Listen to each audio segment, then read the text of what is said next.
오늘 살필 말씀은 베드로전서 4장입니다.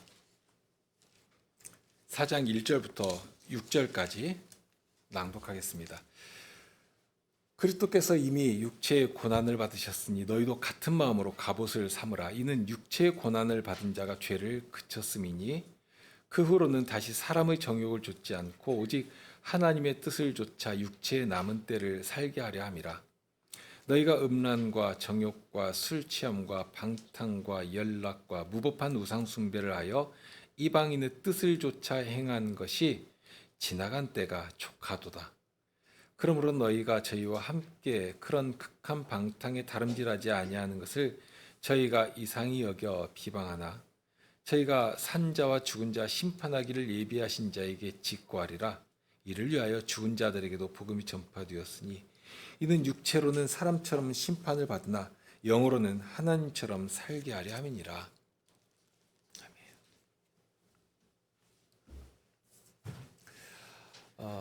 사도는 계속해서 성도를 향한 하나님의 뜻이 어떤 것인지를 알려주십니다. 앞에서도 여러 말씀으로 하나님께서 바라시는 뜻을 전했는데요. 무엇보다도 우리를 부르신 목적을 2장 9절에서는 이렇게 알려주셨습니다.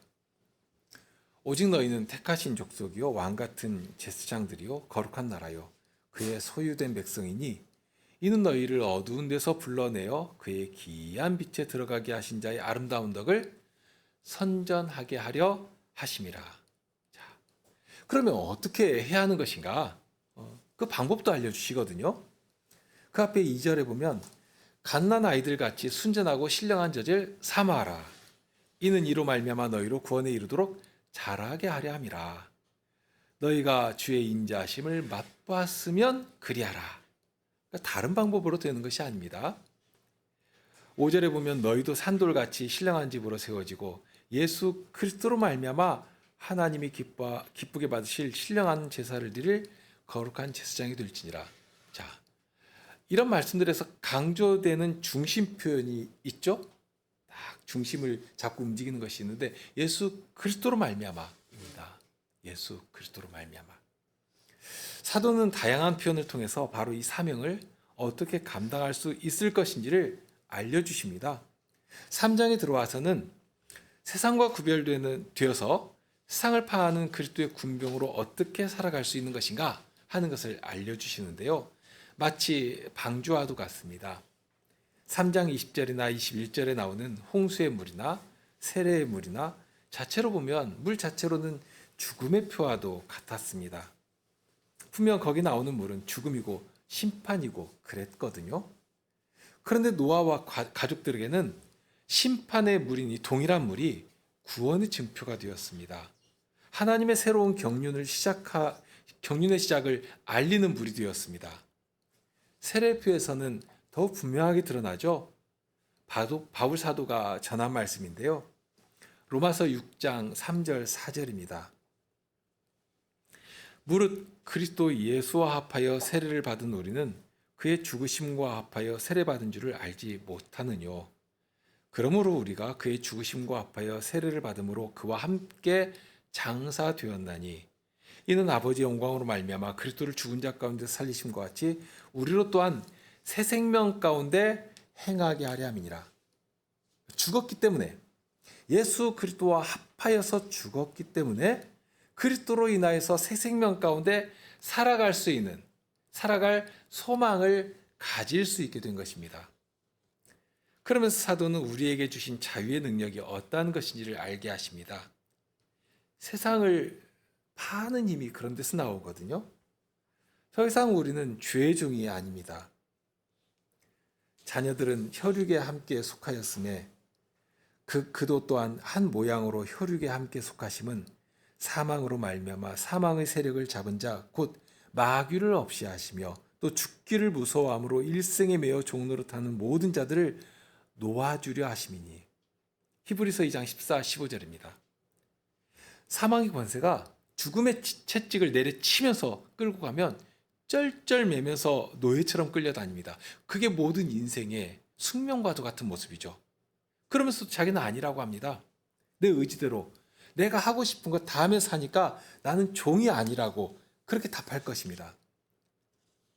사실 이런 복음을 전할 때 사람들은 알아듣지를 못했습니다. 우리가 한 번도 누구의 종된 적이 없는데 무슨 종이라고 하느냐 하고 반박했습니다. 자기들이 원하는 것, 즐길 것 다 하면서 마음대로 살아가는데 무슨 종이라고 하느냐 하고 따진 것입니다. 유대인들이 예수님에 대해서 그랬거든요. 요한복음 8장 31절 이하에 나오는 말씀입니다. 33절에 보면 저희가 대답하되 우리가 아브라함의 자손이라 남의 종이 된 적이 없거늘 어찌하여 우리가 자유케 되리라 하느냐. 남의 종이 된 적이 없는데 무슨 종에서 해방하는 것처럼 자유케 한다는 그런 말도 안 되는 소리를 하느냐 하고 따진 것입니다. 그런 자들에게 자신들의 현실을 직시하도록 하십니다. 예수께서 대답하시되 진실로 진실로 너희에게 이르노니 죄를 범하는 자마다 죄의 종이라. 사망의 권세에 팔려버렸습니다. 거짓에 속아서 범죄하고 자기 영혼을 팔아버린 것입니다. 그런 자들을 찾아 자유케 하시는 복음을 전해주시는 것 아닙니까? 예수님께서 당신의 피로 사내실 것이니까. 그런 예수님을 붙잡기만 하면, 그러면 예수님께서 죽음에 사로잡힌 자들에게 요구되는 모든 값을 다 치르실 것이니까. 그렇게 치르시고 사망의 권세에서, 죄의 세력에서 건져내시고 자유케 해주시는 것입니다. 그러므로 아들이 너희를 자유케 하면 너희가 참으로 자유하리라. 나도 너희가 아브라함의 자손인 줄 아노라. 그러나 내 말이 너희 속에 있을 곳이 없으므로 나를 죽이려 하는도다. 그런데 저들은 이런 놀라운 소식, 자유케 하시는 말씀을 전해주셔도 오히려 대적했습니다. 자기들 이익에 반하니까, 자기들 살고 싶은 대로 못 살게 한다고 죽이려고 한 것입니다. 참 악질적이죠? 예수님은 당신의 말씀이, 그러니 32절에 이런 말씀으로 시작하신 것인데요. 진리를 알지니 진리가 너희를 자유케 하리라. 다른 것으로 되는 것 아닙니다. 학문을 아무리 깊이 한다고 해도, 또는 세상의 부와 권력을 내 한 손에 다 거머쥔다 해도 그것으로 자유롭게 되는 것 아닙니다. 유일한 길이 여기 있습니다. 오로지 진리이신 예수님만이 이 자유를 주실 수 있는 분이십니다. 이 자유케 하시는 복음을 주실 때에, 이 복음에 나를 온전히 맡겨드리고 의탁할 때에 그 복음 안에서 참된 자유의 능력을 발휘하면서 살아갈 수 있게 되는 것입니다. 요즘 참 기술이 많이 발전했습니다. 얼마 전에 본 그 동영상이 보니까 몸이 불편한 분들을 위한 재활용품들이 대단한 발전을 이루고 있더라고요. 어떤 하체가 마비되어 가지고 휠체어에 완전히 의존할 수밖에 없는 그런 사람이 있는데, 로봇처럼 다리 기기가 이렇게 뚜벅뚜벅 걸어와 가지고 그 사람에게 옷 입듯이 딱 입혀지고, 그러니까 앉아서 겨우 휠체어 하나 타고 다녀야 할 사람이 그 기계의 도움으로 벌떡 일어나서는 여기저기 마음대로, 장애가 없는 사람이나 다를 것이 없이 마음껏 돌아다니는 그런 모습을 본 일이 있는데요. 그런 일이 우리 가운데 이제 막 이루어지고 있단 말입니다. 마치 비슷하지 않을까 싶습니다. 이 복음이 식물 인간보다도 못하던 나를 이끌어 참된 자유의 능력을 행사하는 자리에까지 이끌어 주신다 하는 것입니다. 그 중심에 우리 안에 일어나는 것이 선한 양심입니다. 자유케 하는 복음으로 우리를 붙들어 주시고 양심까지라도 이제는 제대로 살아 움직이면서 양심의 자유에 따라 능동적으로 살아가는, 그러니까 독립적인 존재가 되는 것이죠. 누구에 의존적이지 않고 마치 스스로 다 알아서 다 할 수 있는 그런 주체적인 주의 백성으로 얼마나 능동적이고 자발적인 존재로 살아가도록 하셨는가 말입니다. 우리가 그 아이들을, 그 자녀들을 볼 때, 자녀들이 이제 20살이 넘고 30살이 넘어도 좀처럼 미덥지가 못해서 잔소리를 해대고 그렇게 되기가 참 쉽지 않습니까? 그런데 아버지께서 자유케 하시는 영으로 우리를 이끌어 주시니까 양심의 자유를 가진 독립된 인격체로 우리 안에서부터 일어나는 자발적인 기능들을 이게 마음껏 활용해서, 그러니까 기계의 도움을 받아가지고 겨우 비쩍거리고 움직이는 그런 존재가 아니라 내가 직접 하는 것처럼 능동적으로 분별하고 판단해가면서 그렇게 그리스도를 쫓아 살아가게 해 주신 것입니다. 얼마나 놀라운 은혜입니까? 그런데 이 자유의 중심에 그리스도인의 그 삶의 본질에 끊이지 않고 움직이는 강력한 구원의 능력이 있다는 것입니다. 지난주에 생각한 3장 22절에 보면 하늘에 오르사 하나님 우편에 계시다 하는 표현이 나와 있거든요. 우리 주님께서, 그리스도께서 계신 것이죠. 그러면 무엇 때문에 하늘에 오르신 것인가? 하나님 우편에서 무엇을 하고 계신가 하는 것입니다. 로마서 8장 34절인데요. 누가 정죄하리요? 죽으실 뿐 아니라 다시 살아나신 이는 그리스도 예수시니 그는 하나님 우편에 계신 자요 우리를 위하여 간구하시는 자시니라.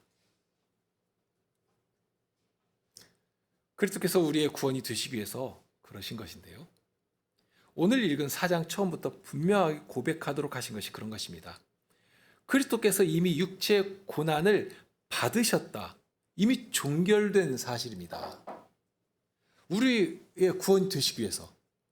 그런데 주께서 예비하신 구원은 대단히 영광스러운 것이거든요. 분명 죽으셨는데, 그래서 모든 인생을 그렇게 절망으로 끌고 가는 죽음 아래 갇힌 자처럼 되셨는데, 그런데 모든 죄의 일을 더 이상 죽음이 무엇 하나라도 요구할 수 없도록 죄의 요구를 다 갚아버리시고 채무를 다 이행하신 것입니다. 그러니 죽음도 사망의 권세도 이제는 더 이상 힘을 발휘할 수 없게 된 것입니다. 갚을 것이 조금이라도 남아 있어야 무엇인가 요구할 것 아닙니까? 그런데 이제는 하나도 남지 않게 다 갚으신 것이고, 그러니 이제 누구라도 예수 그리스도 안에서 참된 자유를 얻게 된 것인데, 하나님의 사랑하시는 자들을 위해서, 주의 백성들을 위해서 그렇게 친히 죽음의 권세 아래 사로잡힌 자처럼 죽으시고, 그리고 마침내 부활하셔서 하나님 우편에 앉으신 것입니다. 그런데 그 우편에서 무엇을 하신다고 하셨는가 하면 간구하신다고 했습니다. 누구에게 간구하시는 것입니까? 아버지께 간구하시는 것이죠. 이 간구한다는 말뜻에 포함되는 의미 중 하나가 정당한 권리 행사가 포함되어 있습니다. 그러니까 마치 아이들이 마트에 가면 장난감 갖고 싶어가지고 막 바닥을 굴러다니고 떼쓰고 하는 그런 아이처럼 간구한다는 의미가 아닙니다. 마치 예수님께서, 그렇죠, 당신의 손의 못자국과 옆구리의 창자국을, 이 상은 영원토록 예수님의 복되신 몸에 마치 영광의 흔적처럼 남아 있게 되는 것이거든요. 그러니까 그 자국을 보이시면서 내가 저를 위해서 이렇게 십자가에 달린 것 아닙니까? 하고 하나님께 청원하시는 것입니다. 이거 보시고 저를 죄 없다 하시고 저를 용서하시고 주의 영광스러운 백성으로 이끌어 주시옵소서 하고 하나님께 요구하시는 것입니다. 권리처럼 구하시는 것입니다. 그러니 사도는 이어서 이렇게 담대히 전하는 것입니다. 로마서 8장 34절 이하입니다. 누가 우리를 그리스도의 사랑에서 끊으리요? 환난이나 공고나 핍박이나 기근이나 적신이나 위험이나 칼이랴. 기록된 바 우리가 종일 주를 위하여 죽임을 당케 되며 도살할 양같이 여김을 받았나이다 함과 같으니라. 그러나 이 모든 일에 우리를 사랑하시는 이로 말미암아 우리가 넉넉히 이기느니라. 내가 확신하노니 사망이나 생명이나 천사들이나 권세자들이나 현재일이나 장래일이나 능력이나 높음이나 깊음이나 다른 아무 피조물이라도 우리 주 예수 그리스도 안에 있는 하나님의 사랑에서 끊을 수 없으리라. 정말 그렇죠. 누가 우리를 우리 주 그리스도 예수 안에 있는 하나님의 사랑에서 끊을 수 있겠습니까? 무슨 권세라도 사탄이 와도 못하는 것입니다. 사망의 권세로 짓누르려고 해도 결코 못하는 것입니다. 사도가 고린도전서 15장에서 외쳤던 그 외침이 진실되고 바로 저와 여러분의 고백이 되도록 해 주시지 않았습니까? 사망아, 너의 이기는 것이 어디 있느냐? 사망아, 너의 쏘는 것이 어디 있느냐? 이런 데서 참된 자유의 능력이 나오는 것입니다. 그리스도의 사랑, 그리스도로 보이신 사랑이 얼마나 크고 얼마나 놀라운 것인가 말입니다. 자, 3장 마지막에서 사도가 영광스러운 그리스도를, 하나님 우편에 계신 그리스도를 바라보도록 하는데요. 정말 하나님 우편에 계신 분이십니다. 그런데 이 그리스도가 우리를 위해 베푸신 사랑이 얼마나 크고 기이하신 것인가. 이제 우리가 그런 그리스도의 사랑에 붙들린 자로 살아가야 마땅하지 않겠는가 하는 것이죠. 바울 사도가 고백한 것처럼 로마서 14장 7절 8절입니다. 우리 중에 누구든지 자기를 위하여 산 자도 없고 자기를 위하여 죽는 자도 없도다. 우리가 살아도 주를 위하여 살고 죽어도 주를 위하여 죽나니 그러므로 사나 죽으나 우리는 주의 것이로라. 정말 그렇지 않습니까? 모든 염려와 걱정은 주님께 다 맡기는 것이고요. 상은 언제든지 근심하게 만들죠. 염려로 몸이 막 달아오르게 만듭니다. 그러나 그 모든 것들을 주님께 맡겨버리는, 던져버리는 것입니다. 예수님께서 하신 말씀이 분명하지 않습니까? 오늘 있다가 내일 아궁이에 던지우는 들풀도 하나님께서 이렇게 입히시거든 하물며 너일까 보냐 믿음이 적은 자들아. 그러므로 염려하여 이르기를 무엇을 먹을까 무엇을 마실까 무엇을 입을까 하지 말라. 이는 다 이방인들이 구하는 것이라. 너희 천부께서 이 모든 것이 너희에게 있어야 할 줄을 아시느니라. 그런즉 너희는 뭐를 해야 하는가? 너희는 먼저 그의 나라와 그의 의를 구하라. 그리하면 이 모든 것을 너희에게 더하시리라. 이방인들이 구하는 그런 정도의 필요는 우리 아버지이신 하나님께서 너무 잘 아십니다. 그리고 이미 보장해 주신 부분들입니다. 그런 것 구하는 수준에 멈춰서는 안 되는 것입니다. 오히려 그 위에 주께서 주신 그 보장의 터 위에 서서 이제 해야 할 일이 있다. 그것을 가르쳐 주시면서 그것을 향해 나가라 하고 명하시는 것입니다. 너희는 먼저 그의 나라와 그의 의를 구하라. 그러면 이방인들이 구하는 그런 정도는 하늘 아버지께서 다 아시는 것이고 우리에게 가장 유익한 대로 우리의 필요를 아시는 것이니까 누구보다도 잘 아시는 우리를 지으신 아버지 하나님 아니십니까? 그러니 가장 유익한 대로 그 보장 가운데 살게 해주시는 것이다 하고 믿게 해주신 것입니다. 베드로 사도가 전하는 말씀이 그렇습니다. 그리스도께서 육체의 고난을 받으셨다 했습니다. 그러면 그 육체의 고난의 성격이 무엇이었던가 말입니다. 무엇 때문에 이 땅에 오셨고 무엇 때문에 십자가에 달리셨는가. 그 모든 화살표가 가리키는 것은 딱 하나거든요. 우리의 죄입니다.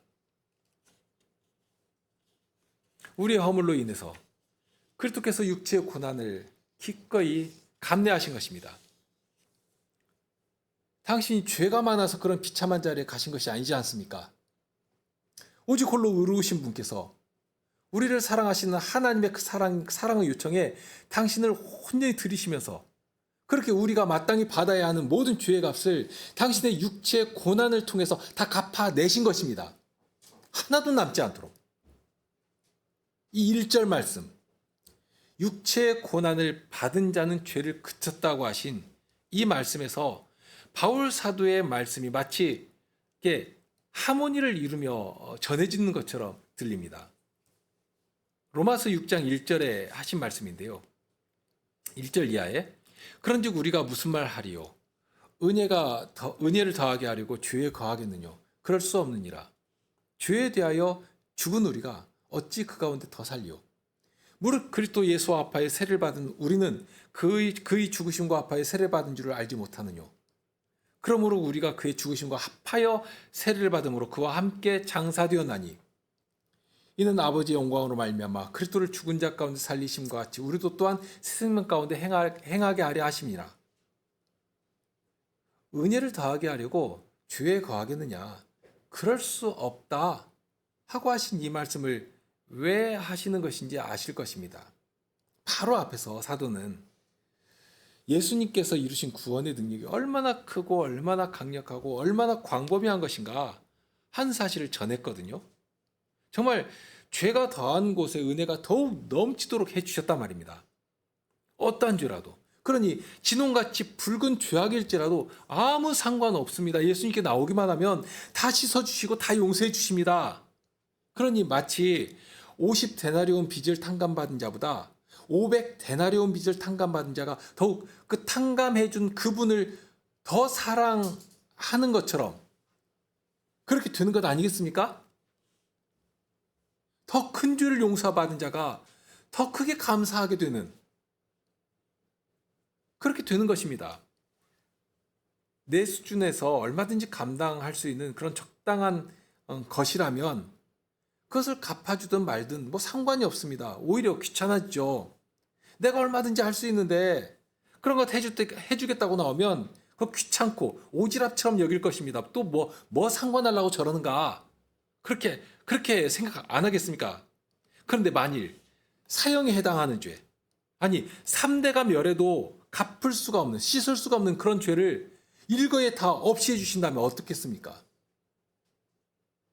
이것은 일생을 그분의 종으로 지낸다 하더라도 전혀 내 목숨값이 아깝지 않게 그렇게 되는 것입니다. 정말 죽기를 다해서 충성해도 그게 다함이 없는 것입니다. 자, 다만 그런데 문제가 생겼습니다.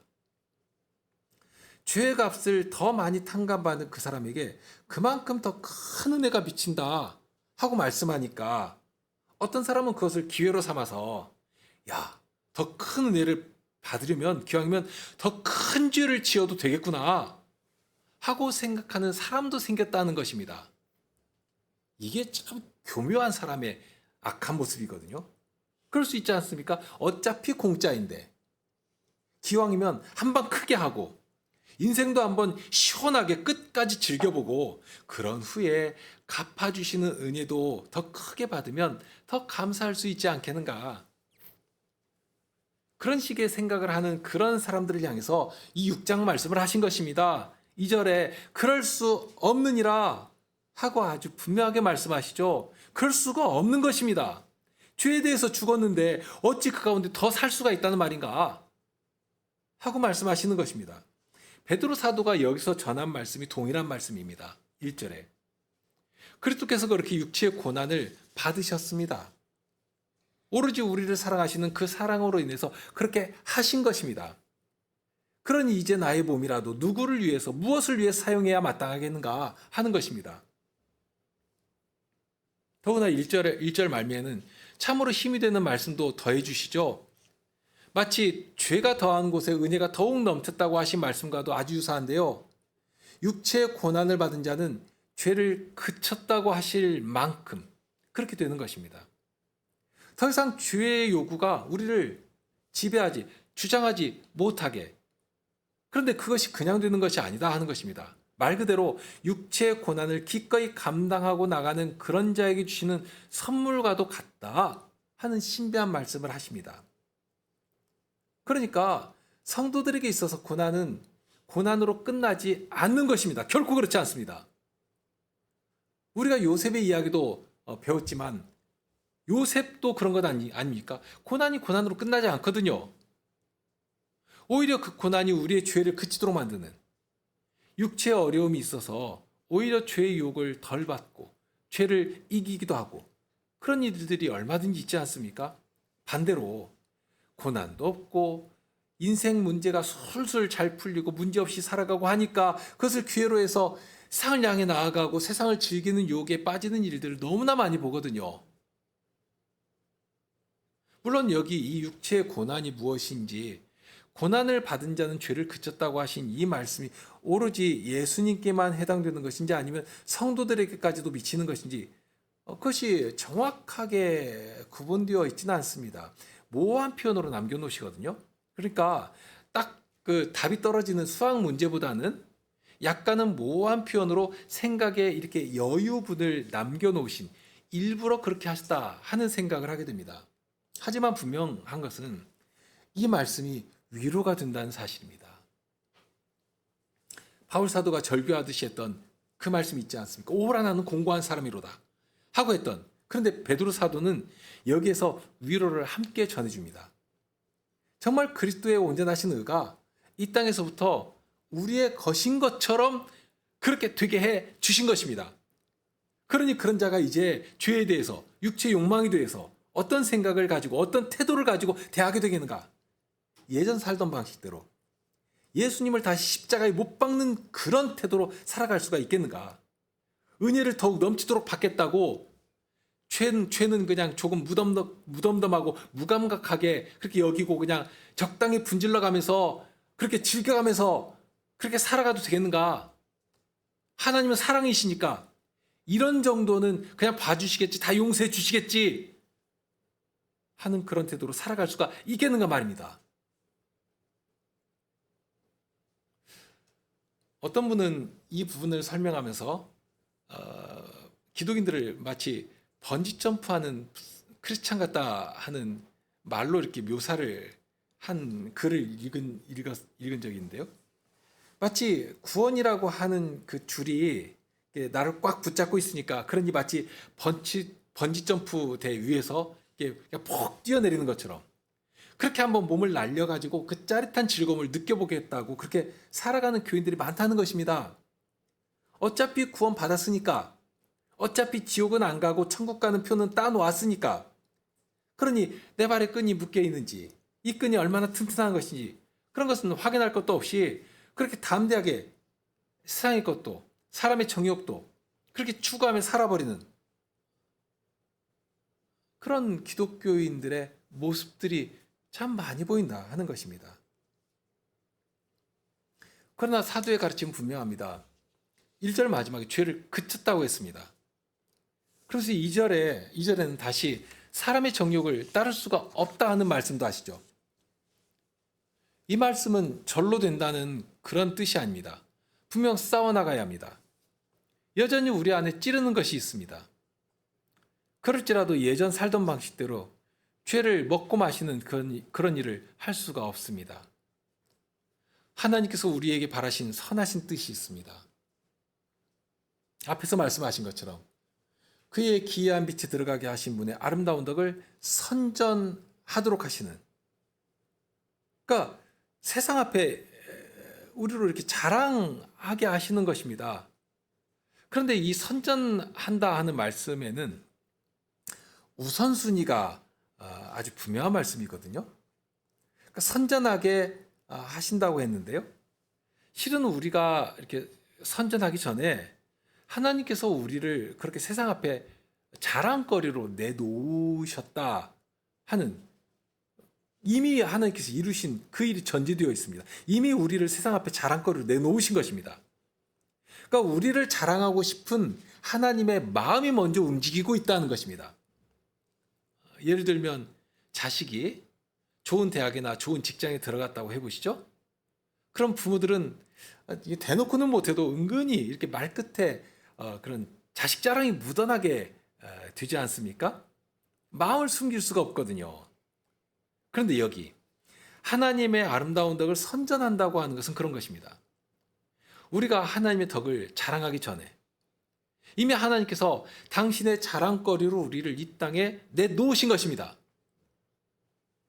상 앞에 서도록 하시고, 이가 내 사랑하는 자라고, 하나님 나라의 능력이 세상에 대해서, 죄에 대해서 이렇게 실력 있고 아름답게 발현되는 것이라고 그렇게 자랑거리로 내놓으셨다 말씀입니다.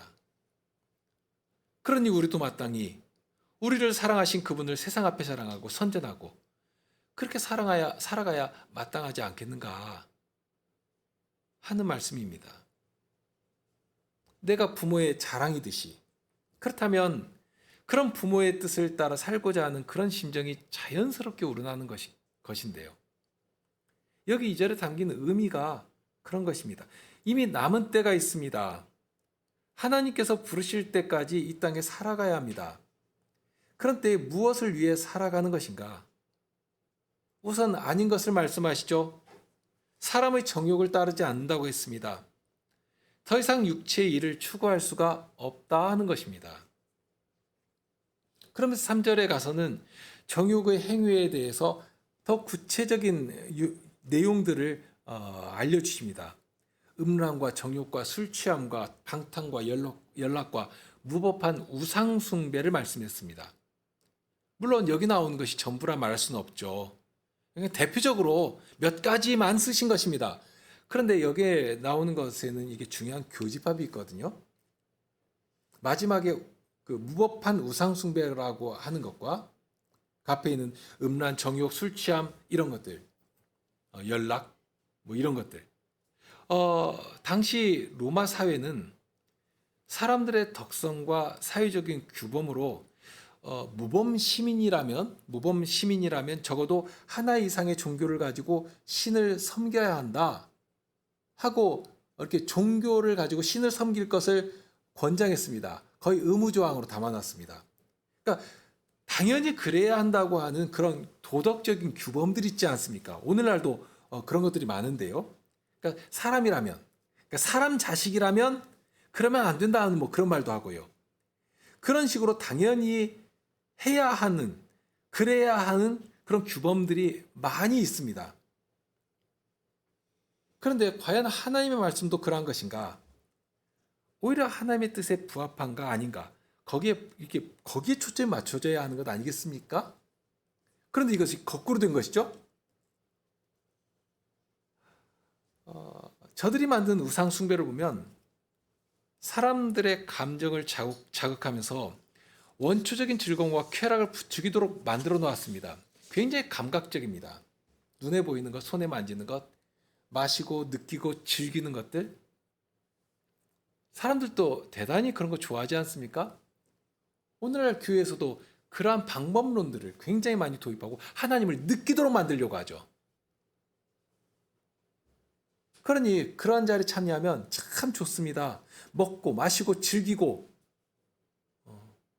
할 만한 그런 것들로 쫙 배열해 놓고 그런 우상 숭배 자리에 적극적으로 나아가도록 동참하도록 만들어 가는 것입니다.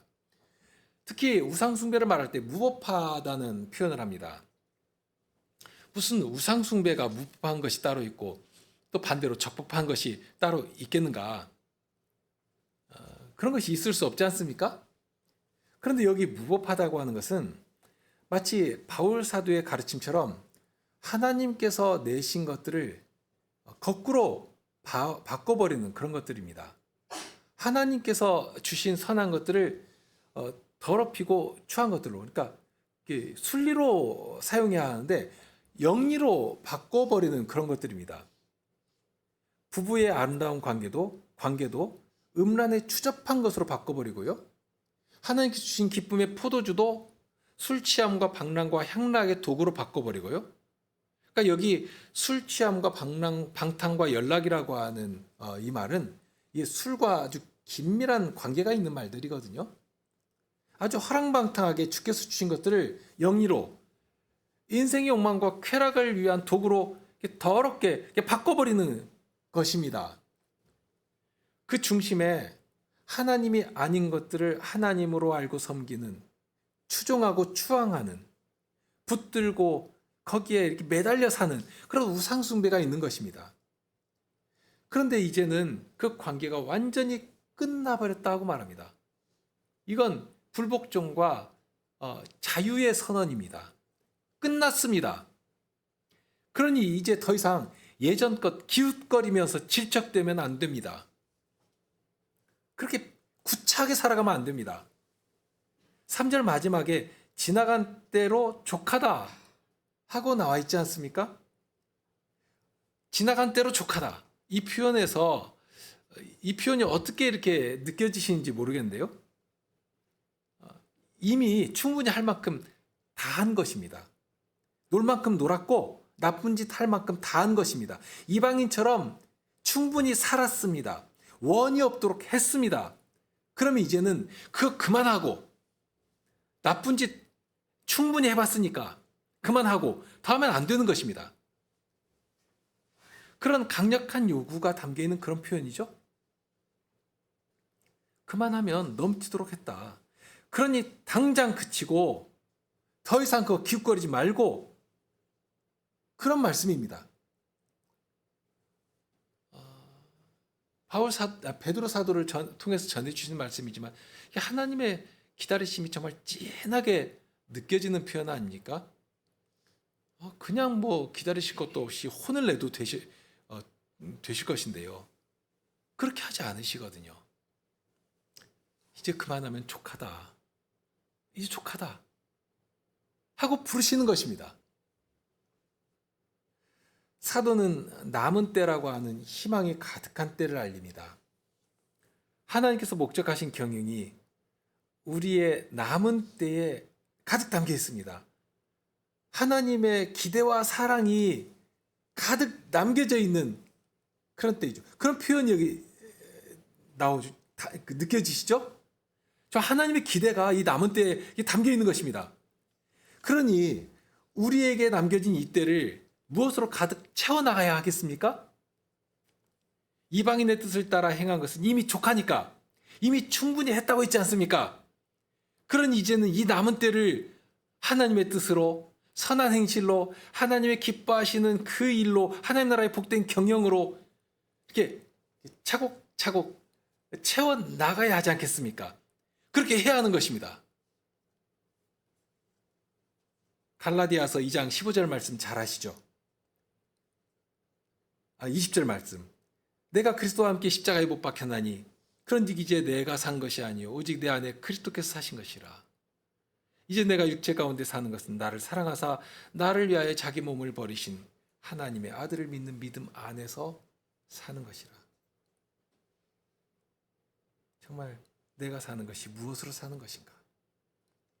이런 고백이 하나님의 뜻을 따라 육체의 남은 때를 복되게 채워가기를 소망하는 성도들의 고백이 되는 것이고요. 그러니 저와 여러분의 고백이 되어야 할 것입니다. 우리 함께 시편 찬송을 부르실까요?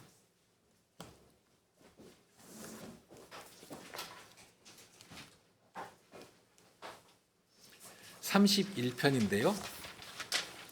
1절, 2절, 4절 이렇게 부르시겠습니다.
주께서 저희를 사랑하심은 아버지의 선하신 뜻이 저희 순종을 통해 이루어질 일을 바라시는 것이고, 비록 저희 순종이, 저희 믿음의 행실이 부끄러운 지경일지라도 저희를 위해 고난받으신 그리스도께서 하나님 우편에 계시니 주님을 바라며 기꺼이 그 자리에 저희를 드리게 됩니다.